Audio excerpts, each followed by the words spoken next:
युगी है सूरज मला नैयो ना डोले,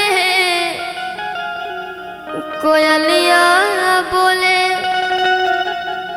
कि हो गईले भोर भिनुसार रे, कोयलिया बोले कि हो गईले भोर भिनुसार।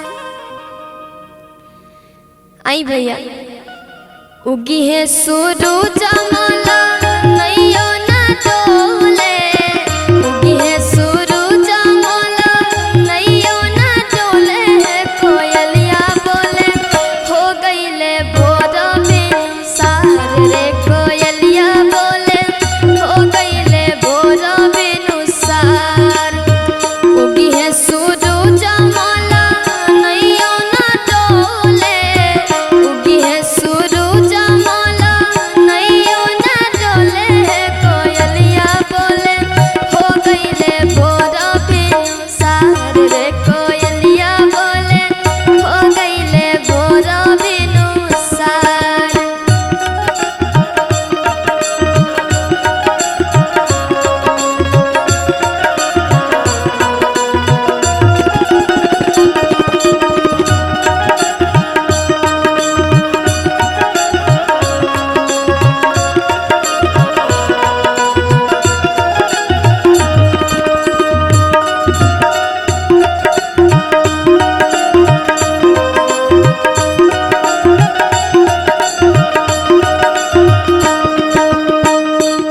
और आगे कहेगी बका, 3 दिन के भूखल तिवई जल बिच बारी खार जी,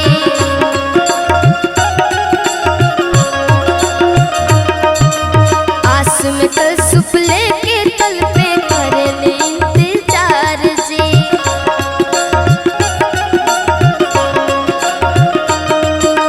3 दिन के भूखल तिवई जल बिच बारी खार जी, आस में कल सुपले के तल पे करेले इंतजार जी।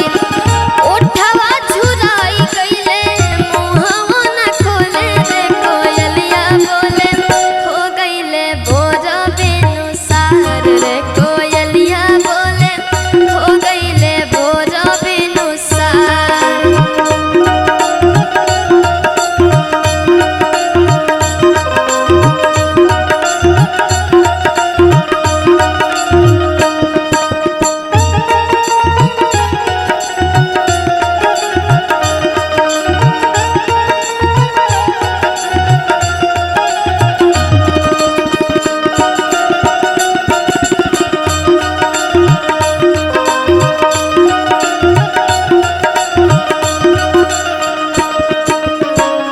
और आगे के भाव में बर्तन माई से कहा तरीका, रोज तरौआ जल्दी आई सबका के जागाइला,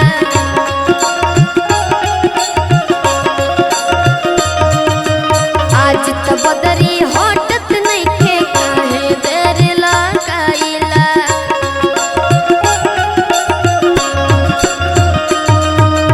रोज तरौआ जल्दी जागी दुनिया के जागाइला, आज तो बदरी हटत नहीं के काहे देर लगाइला।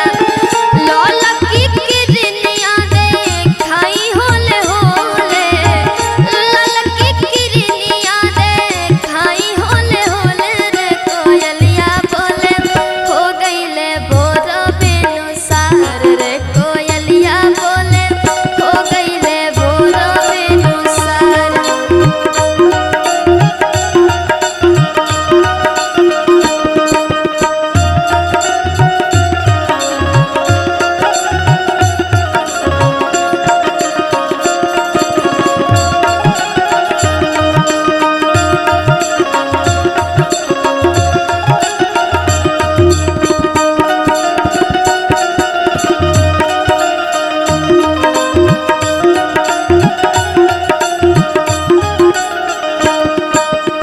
और ये गाना के अंतिम भाव में उबरती पानी में खड़ा होकर माई के इंतजार करा तारी, सूरज देव के इंतजार करते कहा तरीका दर्शन देहि देव दिवाकर रथवा चढ़ के आई जी।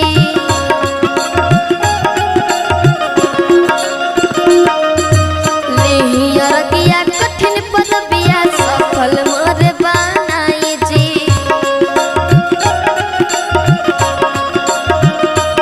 रिया कश्यप सब भक्ति रसवा घोरे, रिया कश्यप सब भक्ति रसवा